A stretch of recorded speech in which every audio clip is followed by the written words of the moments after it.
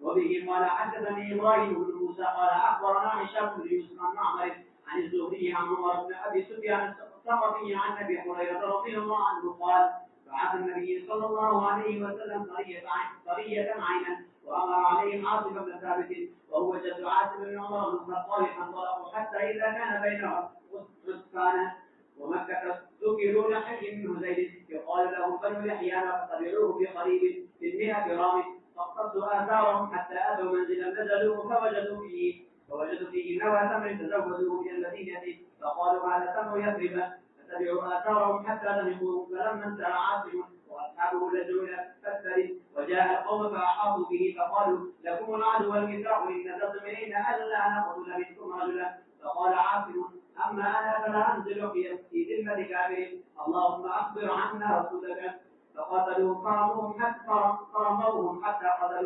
قتلوا عاصما في 7 نفر في النبل وبقي خبيب وزيد ورجل آخر فأعطوهم العهد والميثاق فلما أعطوهم العهد والميثاق نزلوا إليهم فلما استذكروا منه حلوا وصاروا سيهم وربطوهم إلى فقال الرجل الثالث الذي معه ما هذا أول الغد فأبى أن يسحبه فجرروه وعالجوا على أن يسحبه فلم يفعل فقتلوه وانطلقوا بخبيب وزيد حتى دعوهما بمكة فاشترى خبيب بن الحارث بن عامر بن نفيل وكان خبيب هو قتل حارث يوم بدر فمكث عندهم نذير حتى إذا أجمعوا قتلوا استعار موسى من بعض بنات الحارث يستحد بها فعارته قال ففعلت عن صبي لي فخرج إلي حتى أتاه فوضعه على قتله فلما رأيته فزعت فزعة عرف ذاك مني وفي يده موسى فقال أتخشين أن أقتله ما كنت لأفعل ذلك إن شاء الله وكانت تقول ما رأيت أسيرا قط خيرا من خبيب لقد رأيته يأكل من خسف عنب وما بمكة يومئذ ثمار وإنه لموثق في الحديد وما كان إلا رزق رزقه الله فخرجوا به من الحرم ليأخذوه فقال دعوني أصلي ركعتين ثم انصرف إليه فقال لولا أن تستنكروا أن ما في شجرة من الموت لزدت فكان أول من سن ركعتين عند القتل هو ثم قال اللهم احصهم عددا ثم قال ما إن أبالي حين نقتل مسلما على أي شق كان لله نصرعي وذلك إذا بالإله وإن يشاء يبارك على أوصار شجر ممزعين ثم قام إليه عقبة بن الحارث فقتله وبعث قريش إلى عاصم يؤتوا بشيء من جسده يعرفونه وكان عاصم قدرا عظيما من عظمائهم يوم بدر فبعث الله عليهم مثل الظلة من الدبر فحملتهم من رسلهم فلم يقدروا منه على شيء. وبه قال حدثني عبد الله بن محمد قال حدثنا سفيان عن عمرو سمع جابر رضي الله عنه يقول الذي قتل خبيبا هو ابو زرعه. یہ اب بیر مونا کا قصہ سنیں. بیر مونا جو ہے برا نامی ایک سردار تھا, برا نامی. یہ نجدیوں نے کیا ہے, نجدیوں نے بہت نقصان پہنچایا ہے. یہ برا تھا اور اس کا ایک بھتیجا تھا جس کا نام تھا عامر ابن طفیل. عامر ابن طفیل پیغمبر اسلام کے پاس آیا تھا, بڑا بدماش تھا یہ اپنے علاقے کا. اس نے آ کر کہا کہ دیکھو تین میں سے ایک کام کرو, یا تو یہ ہے کہ شہریوں پر آپ کی حکومت, دیہاتیوں پر میری حکومت. کہا کہ یہ کہنے لگ گیا, یا یہ ہے کہ آپ کے دنیا سے جانے کے بعد میں خلیفہ. یہ نہیں ہے تو میں غطفان کے ہزاروں لوگ آپ کے خلاف لا کے لے آؤں گا. تو پیغمبر صلی اللہ علیہ وسلم تو پہلے مسلمہ کذاب نے بھی ایسے کیا تھا. آپ نے فرمایا تھا اگر یہ لکڑی کے کہے یہ لکڑی میں تجھے دے دوں تو میں کھجور کی لکڑی بھی تجھے نہیں دے سکتا. تو اس کو بھی ایسے کیا. تو اس کے دل میں غصہ تھا کہ میری بات نہیں مانی اور میں تو اتنا بڑا بدماش, ہر بندہ میری بات مانتا ہے. اللہ کے نبی صلی اللہ علیہ وسلم نے اس کی کیا حیثیت ہے. تو اس کا چچا برا آیا, انہوں نے کہا جی ہمیں قاری چاہیے جو ہمیں قرآن پڑھائیں. ایک تو یہ مطالبہ رکھا. دوسرا مطالبہ رکھا کہ ایسے لوگ ہوں کہ وہاں اگر جنگ وغیرہ کی ضرورت پڑے تو ہماری امداد بھی کرے. اس لیے دونوں باتیں آ رہی ہیں روایت میں, لہٰذا دونوں مقصد تھے. یہ 70 قاری بیچارے گئے. عامر بن طفیل کو اس کا پتہ چل گیا کہ یہ صحابہ اکرام کی جماعت آئی ہے, میرے چچا نے بلوائی ہے. مشہور ہو گیا تھا علاقے میں. تو عامر بن طفیل نے بیر معونہ, بیر کنواں کا نام ہے معونہ کنواں, وہاں کفار نے ان کو گھیر لیا. ان کفار میں عامر کا قبیلہ شامل ہونا عجیب بات ہے. عامر نے کہا کہ بھائی چلو. انہوں نے کہا نہیں, تیرے چچا نے ان لوگوں کو امن دیا ہے اور وہ معاہدہ کر کے آیا تیرا چچا. وہ تجھ سے بڑا سردار ہے, تو چھوٹا ہے وہ بڑا ہے, ہم اس معاہدے کو نہیں توڑنے دیں گے. اس خبیث نے پھر ان 4 قبیلوں کو بلایا, رال, زکوان, عطیہ اور بنو لحیان. ان قبیلوں کو دعوت دی کہ آؤ میں تمہیں یوں دوں گا وہ دوں گا, لالچ دیا. یہ لوگوں نے جمع ہو کر ان صحابہ کرام کو اس بیر معونہ پر شہید کر دیا سوائے ایک صحابی کے. جبکہ اس کے دربار میں حضرت انس بن مالک کے ماموں نے آ کر دعوت دی تھی. پہلے عامر بن طفیل کو دعوت دی اسلام کی. جب اسلام کی دعوت دی تو اس نے کہا, پیچھے سے ایک آدمی کو اشارہ کیا کہ پیچھے سے نیزہ مارو. تو اس نے جو نیزہ مارا تو ان کے آگے سے نکل گیا اور ان کا فست و رب الکعبہ, رب کے کعبے قسم میں کامیاب ہو گیا اور وہ خون اپنے چہرے پر ڈال لیا. فست و رب الکعبہ کہتے ہیں اس لفظ نے بہت لوگوں کو اسلام کی روشنی دکھائی کہ یار یہ کیا بات ہے کہ ایک آدمی مر رہا ہے اور پھر کہتے ہیں میں کامیاب ہو گیا. یہ وہ کون سی ایسی کامیابی ہے. اس بات کو سوچنے مجبور کیا کتنے لوگ اس کی وجہ سے داخل اسلام ہوئے. اب وہ صحابہ ان میں سے ایک صحابی صرف بچے جو معذور تھے پاؤں سے, جس کو بعد میں انہیں آزاد کر دیا اپنی والدہ کی نظر کے اندر. یہ ہو گئی, آپ نے دینی, آ جاؤ. اچھا, اب ہوا کیا کہ یہ صحابہ شہید ہو گئے. پیغمبر اسلام کو بہت صدمہ ہوا, بہت صدمہ. پورے 1 مہینے تک قنوت نازلہ پڑی. قنوت نازلہ اس واقعے سے شروع ہوئی ہے. قنات شہرن, پورے 1 مہینہ قنوت پڑی. لہٰذا یہ روایات آ رہی, اس میں 2 قنوت کا ذکر آ رہا ہے. ایک وہ قنوت جو وطر میں پڑھتے ہیں. انس نے پوچھا کہ کب وطر, کب قنوت پڑھے. کہا, فرمایا قبلہ ان یقول سمع اللہ لمن حمیدہ. سمع اللہ لمن حمیدہ قرات سے فارغ ہو کر پڑھے, یہ عام قنوت ہے. لیکن دوسری قنوت کا آ رہا ہے جو قنوت نازلہ ہے وہ جو ہے سمع اللہ لمن حمیدہ یعنی رکوع کے بعد پڑھی جاتی ہے. اللہم اہدنا فیمن ہدیت وعافنا فیمن عافیت, وہ ساری یہ قنوت نازلہ ہے. 1 مہینے رسول اللہ نے اور ان کا نام لے لے کر ان قبیلوں کا پڑھا. اب کیا ہوا کہ اللہ تعالیٰ کا عذاب آیا. یہ ایک عورت پر عاشق تھا عامر بن طفیل، بدماش تھا نا، بدماش تو ایسے کام کرتے ہیں، لیکن وہ اس کے گھر میں گیا اپنی معشوقہ کے، تو اس کے گردن کے اوپر طاعون کا پھوڑا نکل آیا، جس طرح بیل کی گردن پر، کہتے اس کی گردن جو ہے وہ اونٹ جیسی ہو گئی، اور ایسے چیختا تھا جیسے اونٹ چیختا ہے۔ اور پھر اس نے کہا مجھے اپنے گھر بھیج دو، میں اپنے گھر جاتا ہوں، کیونکہ محبوبہ کے پاس تھا، تو جو ہی گھوڑے کے اوپر سوار ہوا تو وہی مر گیا، اس کا تو انجام یہ ہوا۔ اور وہ جو برا تھا اس کو بہت افسوس ہوا، اپنے اس بھتیجے کے فعل کا اتنا غم ہوا کہ وہ غم کی وجہ سے مر گیا، کیونکہ پورے عرب میں بدنامی ہو گئی۔ یہ برا سردار جو تھا اس نے جو ہے وہ جو ہے وسلم کے ساتھیوں کو اس نے وہ امانت اور ان کو پناہ دی تھی، اور بھتیجے نے قتل کر دیا تو اس کا خیال ہی نہیں کیا۔ اس غم میں، کیونکہ سرداروں کے لیے بہت بڑی ہار کی بات تھی، تو برا اس غم میں مر گیا۔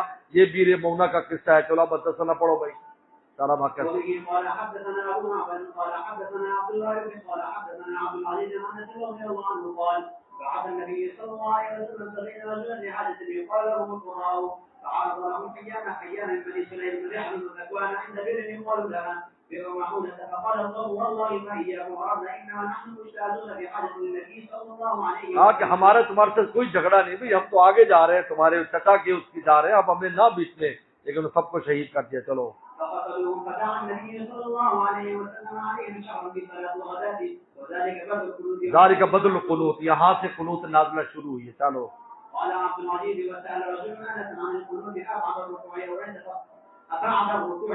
فراغ من القراءة قال لا بل عند فراغ من القراءة۔ کہا کہ کب پڑھے؟ کہا کہ قرات سے فرق ہوئی ہے، عام یہ وتر والی ہے، یہ والی وتر والی جو یہاں بیان کرے۔ چلو وبه قال حدثنا مسلم قال حدثنا هشام قال حدثنا خالد بن رضي الله عنه قال قال رسول الله صلى الله عليه وسلم شهر بعد الركوع ولا أحياء یہ آگے شارن بعد الرکوع۔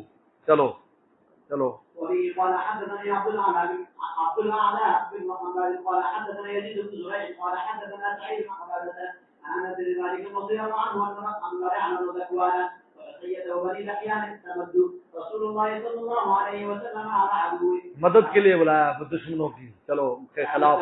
فأمده ب70 من الأنصار كلما نسبهم قراءة ان کا نام ہم انہیں قاری کہتے تھے۔ وہ قاری کیا کرتے تھے؟ کانوا یحتطبون بالنہار، کہ دن میں لکڑیاں جمع کر کے بیچتے تھے، یصلون باللیل، رات کو نمازیں پڑھتے تھے۔ یہ ہے قاری، یہ ہے حافظ، رات کو اللہ کی عبادت اور دن کو اپنی معیشت کے لیے کچھ نہ کچھ کام کرتے تھے وہ لوگ۔ چلو حتى كانوا بين معونة فقتلوه وغدروا به فبلغ النبي صلى الله عليه وسلم فقال تشعر يده في الصبح على أحياء من أحياء العرب على رعل وذكوان وسيده بني لحيان قال أنس رضي الله عنه فقرأنا فيه قرآنا ثم إن ذلك رفع بلغوا عنا قومنا إن أنا قد لقينا ربنا ورضي عنا وأرضانا۔ یہ قرآن نازل ہوا کہ اے اللہ ہماری قوم کو بتا دیجئے کہ ہماری اپنے رب سے ملاقات ہو گئی ہے، اللہ ہم سے راضی ہو گیا، ہم اللہ سے راضی ہو گئے۔ یہ آیت پہلے نازل ہوئی جو بعد میں منسوخ ہو گئی، یعنی بتایا کہ ان کو کیا انعامات مل گئے۔ چلو وعن خالد بن مالك رضي الله عنه حدثه أن النبي صلى الله عليه وسلم قال تشهد في صلاة الصبح يدعو على أحياء من أحياء العرب على رحل وذكوان وسيده بني لحيان لا طريقة حدثنا ابن زريع قال حدثنا سعيد بن قتادة قال حدثنا أنس رضي الله عنه أن أولئك 70 من الأنصار قتلوا بئر معونة قرآنا كتابا نحوه. وبه قال حدثنا موسى بن إسماعيل قال حدثنا عن إسحاق بن عبد الله بن أبي طلحة قال حدثني أنس رضي الله عنه أن النبي صلى الله عليه وسلم بعث قاله أخ لأم سليم في 70 راكبا وكان رئيس المشركين عامر بن صفير خير بين 3 خصال فقال يقول لك أهل السهل۔ یہ آ گیا عامر طفیل نے کہا 3 کام کرو، وسلم فرمایا یقول لك اہل الساحل ولی اہل المدر، کہا کہ شہر والے تھے آپ کے ہوں اور گاؤں والے پر میری حکومت ہو، کون خلیجہ میں تیرے خلیفہ بنوں، اعوذ کا باہل غطفان بالف والف، یا ہزاروں اہل غطفان کو میں لے کر آؤں گا۔